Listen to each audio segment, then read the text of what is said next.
This is the reason in going mad. Because I never thought I'd have to beg for the one thing I thought my parents, the king and queen of this empire, would understand. Love. I followed every command, fulfilled every royal duty, and carried the weight of a crown since before I even understood what it meant to have choices. I've shaken hands with people who disgusted me, smiled through betrayals, bowed where I wanted to break, and yet I never questioned them. Not once. Because I was their son. Because loyalty was stitched into my veins. Because I believed when the day came that I asked for something for my soul, not my title, they'd listen. But they didn't. When I finally stood before them, stripped of every layer of protocol, when I looked into their eyes not as a prince, but as their child, and said, let me marry the woman I love, not for alliance, not for kingdom, not for tradition, but for me, saw their silence sharpen into rejection. I saw the flicker of disapproval darken into disbelief. She does belong to our world, they said. She's not royal-blooded. She doesn't understand palace life. It will ruin the balance of our name. As if love is some contaminant that threatens the sanctity of their legacy. As if my happiness is a price they've already decided isn't worth paying. And now, I walk these golden halls like a prisoner. A prince chained not by war, not by rebellion, but by the very people who claim to love me most. Do they not see the cracks forming in me? Do they not hear the storm behind my silence? This is the reason in going mad. Because I've tasted a kind of peace in her arms that no crown has ever offered. I've seen kingdoms in her smile that no map could trace. I have seen the life I want, and it does not wear silk robes and a crown polished with compromise. She is not just my love. She is my clarity in the fog, my anchor in the storm. And they want me to give her a pass if she were a mistake I need to erase from royal records. But she is not a mistake. She is the reason I breathe without holding my chest. And yet, in being asked to walk away from that, to marry someone whose name looks better in newspapers, someone who's been groomed to stand beside me like a statue, not live beside me like a heartbeat. I don't understand what they're asking me to do. I think it's a simple sacrifice, a small price for the larger picture. Are they wrong? They're asking me to kill a part of myself I'll never get back. To bury a love that brought me back from ruin. And the worst part. And their son. I would have chosen them 1,000 times over. But this time, at this one time, he needed them to choose me. And they did. So now I'm standing at the edge of rebellion, not for a throne, not for territory, but for the girl who holds my soul in her trembling hands. This is the reason I'm going mad. Because I can't live in two worlds. I can't keep wearing smiles at the dinner table when I'm dying inside. I can't shake hands with diplomats while the woman I love thinks she's not enough. I can't pretend to be the perfect prince when I'm breaking like a man who's about to lose everything. Tell me, what kind of royalty asks they're here to walk away from his own heart? Because if they won't give me her, then maybe I don't want the crown at all. I told them. I told my mother with trembling hands, and my father with eyes that refused to bow, that I had made my choice. That this time, my life wasn't up for debate. They looked at me like I was speaking another language. Like love was a sin and duty was the only prayer they ever offer in this royal house.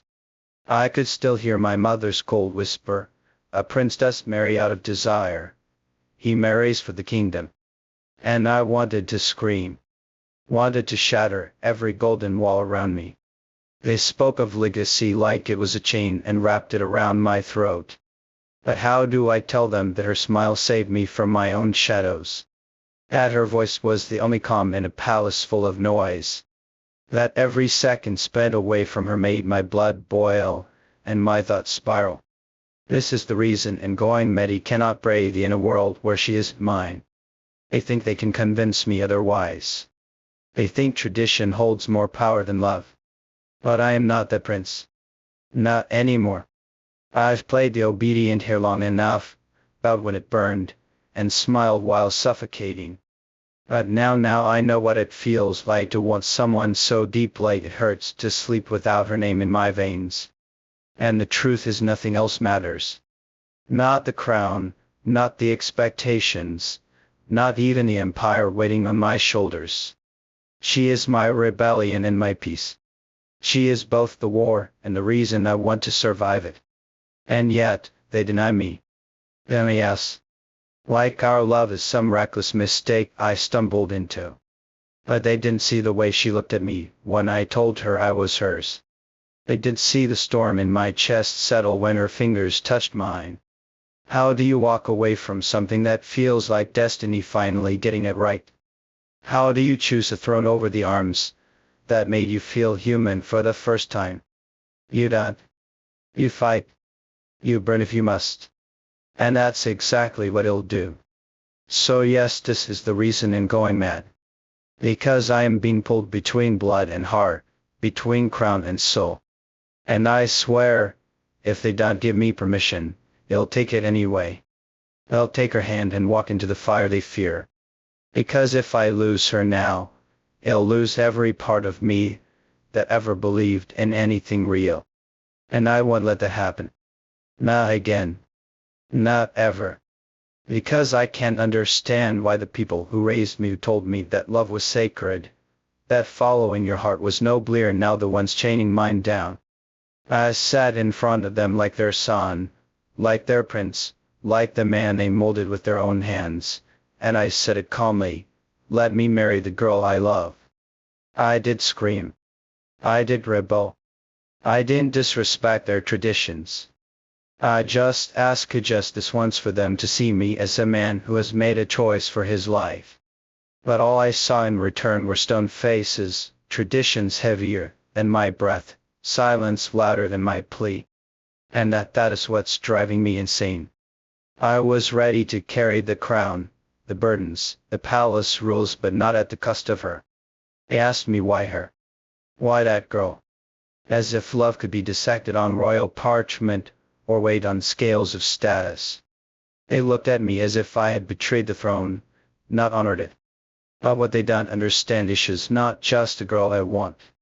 She's the peace my chaos seeks, the fire I burn for in the middle of all this cold marble. I've fought wars. I've given speeches. I've obeyed every damn command they ever gave. But when I asked for her, they said no. They said her blood wasn't royal. Her name wasn't gilded in gold. But what they didn't know was her soul. It's pure. Her love. It could make empires rise. And my heart. It's already kneeling before her. This madness inside me's not anger. It's grief. It's knowing that the very people who taught me to lead are now blind to the only decision that makes me feel human. They want me to marry for alliance. I want to marry for forever. They speak of duty.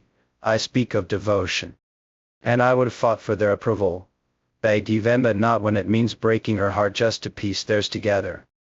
Not when it means becoming a puppet in gold-stitched robes.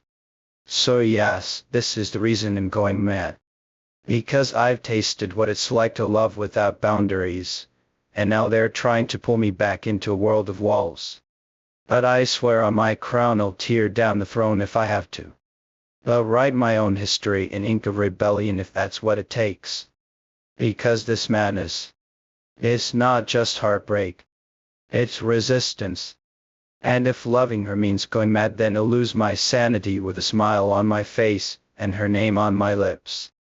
I said it again this time, not in a whisper, but like a man pushed to the edge.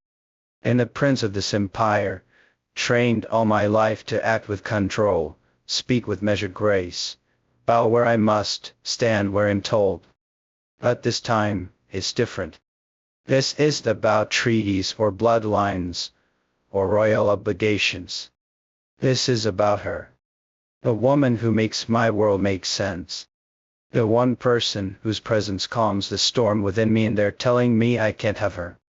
My own parents, the king and queen, looked at me as if it just insulted our entire legacy when I told them I wanted to marry her.